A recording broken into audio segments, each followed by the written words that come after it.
Сәлеметсіздер ме? Каналға қош келдіңіздер. Егер де тіркелмеген болсаңыздар, тіркеліп лайк басып комментарий жаза отырыңыздар.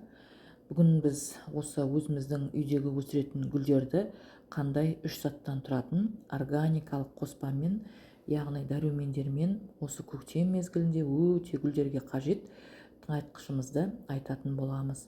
Бұл тыңайтқышпен герань, антуриум, замиокулькас және де басқа да гүлдерді суаруға бола береді. Бұл қоспа гүлдердің жапырағының сарғаюынан қорғап жақсы өсуіне көмектеседі. Қоспаны біз үйдегі қолдағы бар заттардан, тегін заттардан, кәдімгі мусорға тастайтын заттардан жасаймыз. Және де бұл қоспа гүлдеп көп жапырақ жаюына ықпал жасайды гүлдерге. Ешқандай гүлдеріңізге кері әсерін бермейді. Қоспада көптеген микро-макро элементтер бар.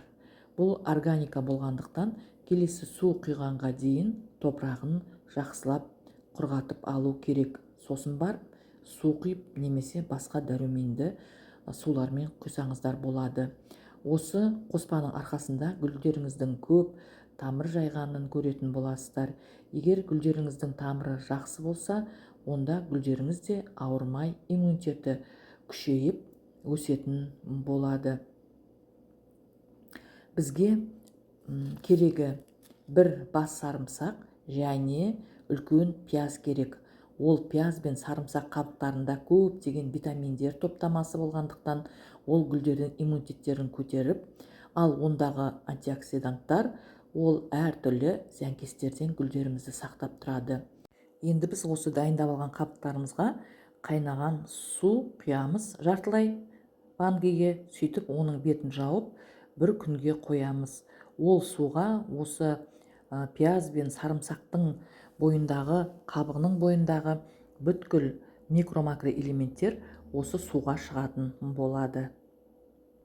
Міне енді біз дайын болған суымызды қазір сүзгіден өткізіп алып, суды қабықтардан ажыратып аламыз. Енді біз осы дайын болған суымызға тағы да жылы су қосып құямыз, толтырып 1 литрлік бокалды. Міне өздеріңіз көрсеңіздер, су жылы болды. Енді осыған үйдегі барлықтарыңыздың да қазір үйлеріңізде бар деп ойлаймын. Ол бал. Балдың өзінде де не өздеріңіз көріп тұрғандарыңыздай көптеген микро-макро элементтер, витаминдер және де амино қышқылдар болады екен. Бұл бал таза, табиғи болғандықтан бұл гүлдердің өсуіне өте жақсы әсерін беріп, өте жақсы көмектеседі. Енді осы суға балымызды салып, жақсылап тұрып балды ерігенше араластырып аламыз. Содан кейін тағы да 1 литрлік банка алып, біз мына 1 литрлік банкідегі суымызды 2-ге бөліп аламыз. Сөйтіп, оған үстіне тағы да жылы су қосып, гүлдерімізге құйсақ болады. Бұл 3 заттан жасалынған қоспа қазіргі көктем мезгілінде өте қыстан әлсіреп шыққан гүлдерімізге тез иммунитетін көтеруге, тез жетілуіне, тамырын тездетіп жайып, гүл көп өскін беруіне жақсы көмектеседі. Мына жерде өздеріңіз көрсеңіздер, менде колеус гүлдер бар. Мен сол колеус гүлдердің барлығын осы органикалық тыңайтқышпен суарып жатырмын. Мынау енді өткенде менің еккен антуриум, 2-ге бөлгенмін. Міне содан бұл антуриум жақсы жапырақ жайып, өскіндерін беріп өсіп келе жатыр. Сол уақыттан бері 3 жапырақ шығарды.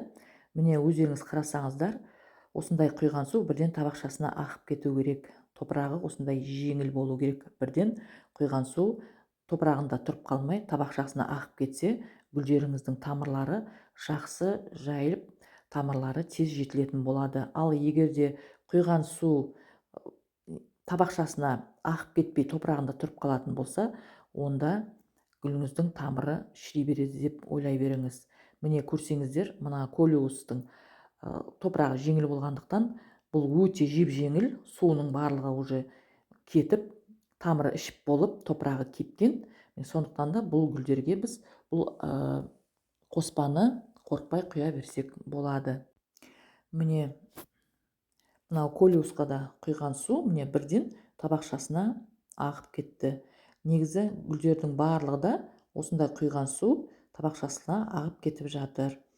Негізі осылай болу керек. Сіздер де осы қоспаны жасап көріңіздер үйде. Өте қолжетімді қоспа. Барлықтарыңыздың да үйлеріңізде пияз да бар, сарымсақ та бар, бал да бар. Содан осындай гүлдеріңізге өте пайдалы, өте көптеген микро-макро элементтері бар. Осындай қоспаны сіздер де осындай көктем мезгілінде гүлдеріңізге беріңіздер деп кеңес айтқым келіп тұр. Енді менің видеом осы сіздерге пайдалы болды деп ойлаймын. Сіздермен болған бақыт, сау саламатта болыңыздар.